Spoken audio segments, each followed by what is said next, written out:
Good morning, children. Welcome back to the second part of Chapter 1, the Mesopotamian Civilization. From the last video, we came to know that various civilizations such as the Babylonian and the Assyrian civilization rose and fell in this region. Hence, Mesopotamia is called the cradle and grave of many civilizations.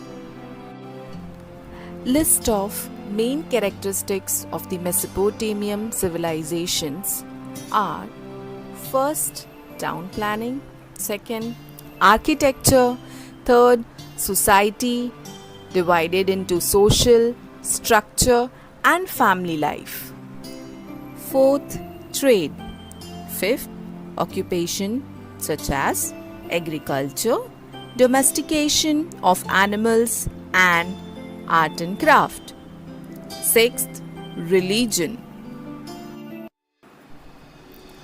Regarding town planning, the discovery of the Sumerian city of Uvar tells us how the people of early Mesopotamia lived. Cities were not as well planned as the Harappan cities, which you all be learning about later, but followed a uniform pattern. Excavation shows that the city was divided into three main parts, which are: sacred area, where the prayer takes place; the walled city on a mount; and the outer town. The sacred area had the temple tower or ziggurat. Ziggurat is a type of massive structure built in ancient Mesopotamia. It has the form of a terraced compound of successively receding stories or levels. The temple tower or ziggurat dedicated to the patron god, which means a particular goddess or god everyone believed in the city. There were smaller temples dedicated to other gods. This area also had the storehouse and the offices.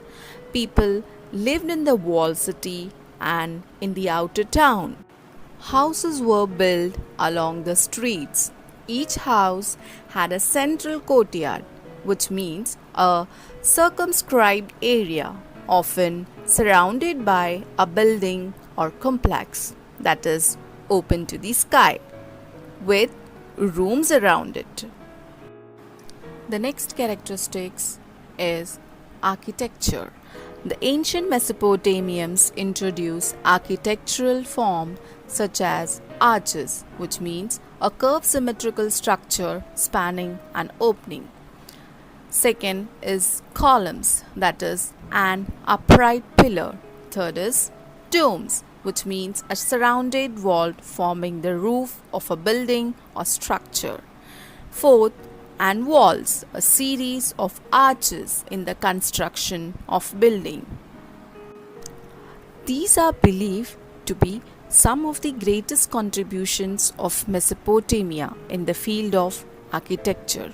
The temple towers were monumental structure made from sun-baked bricks. They look like man-made mountains soaring high, which means flying or rising high in the air above the ground. They were many stories high and were decorated with tiles, precious stones, and marbles. These temples were used as observatories. Observatories, which means a location used for observing terrestrial or Celsius event. These temples were also used as schools, granaries, that is, a storehouse of grains, and trade centers. The Mesopotamian Architects also built big cities, canals, and dams. The Hanging Gardens of Babylonian, one of the seven wonders of the ancient world, are a brilliant specimen of Mesopotamian architecture.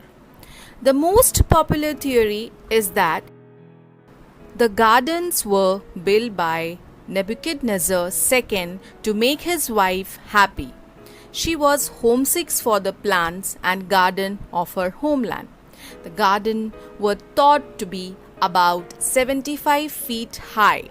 The water would have had to be carried up or transported to the top of the gardens by a primitive water irrigation system. Children, you can see the beautiful picture of Hanging Gardens of Babylonian by Historic Mysteries. Now we will talk about society. Society has two branches, social structure and family life.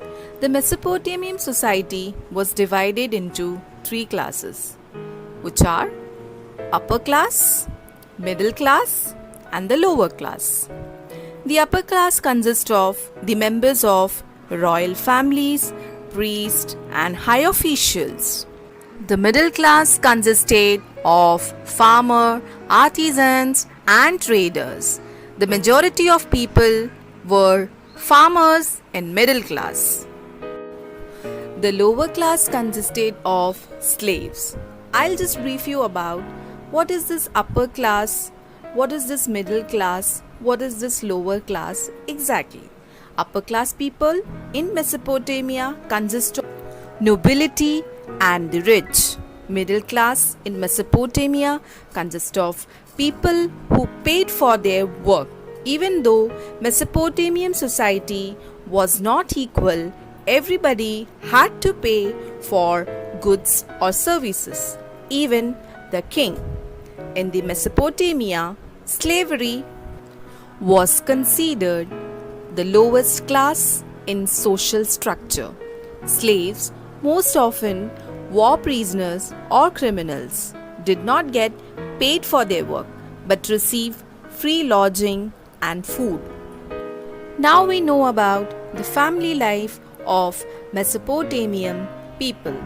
In ancient Mesopotamia, families were very important. The father was the head of the family and enjoyed special privileges. The rights of women were protected. Children were brought up very strictly, and boys were sent to schools to study reading, writing, and arithmetic. Girls were trained in dance and music. Males were the preferred gender in Mesopotamia, and the men in Mesopotamia were far more powerful than the women. Now we'll know about the main occupation of Mesopotamian people. Agriculture was the main occupation of the Mesopotamians. The Euphrates and the Tigris River were their main source of water supply. Flooding was irregular over there. So, they built an elaborate and highly developed irrigation system to ensure a steady supply of water throughout the year. They also built dikes. It's nothing but an embankment built to prevent flooding. To increase agriculture field, they invented ox-drawn plough. You can see the picture right here of ox-drawn plough. For transportation of goods, they used wheeled wagon. You can take a look of wheeled wagon. They domesticated animals such as cows, goats, sheep, and donkeys. The art and craft of Mesopotamians are flawless. Mesopotamian sculptures were predominantly created for religious and political purpose. The increase in agriculture production and abundant stocks of food supplies freed the population from toiling in the fields. They had now more time to develop their creative skills. Settlement grew into towns, and specialized skills such as pottery, weaving, and metalwork, that is, jewelry, armor, and statues, began to develop. They also created works of art meant to glorify the gods and the king. The most common material for Mesopotamian artists was clay. The discovery of metal objects, statues, gold and silver ornaments, and pottery is proof of the technical knowledge and skill of the artisans in Mesopotamia. You can check out some images of art and craft work of Mesopotamian people. Trade and commerce increased the prosperity of the civilization. Mesopotamians didn't have many natural resources, so they used trade to get the things that they needed. A flourishing foreign trade developed there. Food grains and finished products were exported to the Mediterranean countries and Egypt. Seals found in the Indus Valley site shows the Mesopotamia also had trade relations with India. Generally, they kept records of their business accounts on clay tablets. Religion was central to Mesopotamians as they believed the divine affected every aspect of human life. The cultures of Mesopotamia had a polytheistic belief system. The Mesopotamians believed in many gods. Every city had its own special god. They worshipped the forces of nature like the sun, the rain, the moon, and the stars. The king was the chief priest and the representative of God on earth. In later years, the king appointed priests to look after the temple or the ziggurat. The priest occupied a very important position in society. The Mesopotamians may have believed in life after death. Drinking vessels, ornaments, weapons, etc. have been found in some graves. One of the interesting facts about Mesopotamian religion is that they believe that the earth floated on an ocean of fresh water. So children, now you can go through the achievements of Mesopotamian civilization. How did the decline of Mesopotamian civilization happen?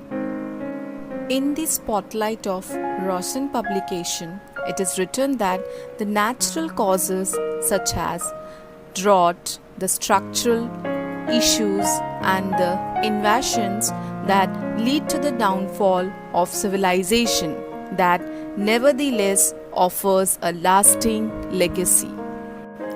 The Euphrates River, the lifeline of this great civilization, unexpectedly changed its course.